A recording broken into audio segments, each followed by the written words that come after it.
ద్వాదశ రాశుల వారి యొక్క విషయంలో కూడా మనం ఏదైనా వీరికి ఈ రోజున పరిహారాన్ని కనుక మనం చూసినట్లయితే మేషరాశి నుంచి మీనరాశి వరకు 12 రాశుల వారికి కూడా ద్వాదశ రాశుల వారు తమ వ్యక్తిగత దైవాన్ని ప్రార్థించుకుంటూ ముందుకు వెళ్ళడం ఒక విధానం. ఓకే, దాంతోపాటుగా ఇక్కడ మనం గోచార రీత్యా ఫలితాలు చెప్పుకుంటున్నప్పుడు దానికి తగిన విధంగా చిన్న చిన్న పరిహారాలతో సమస్యను అధిగమించడానికి చేసే కార్యక్రమాల్లో ఈ రోజున తప్పనిసరిగా అవకాశం ఉన్నట్లయితే హనుమంతుడికి సంబంధించి హనుమాన్ చాలీసా కానీ హనుమంతుడికి సంబంధించిన దేవాలయ సందర్శన కానీ అది మంచి ఫలితాన్ని ఇస్తుంది.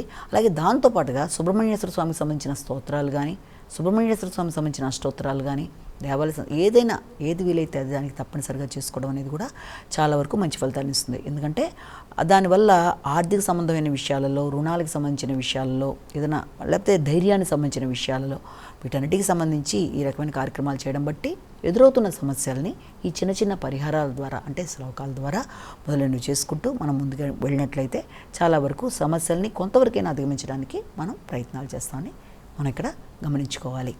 నమస్కారం.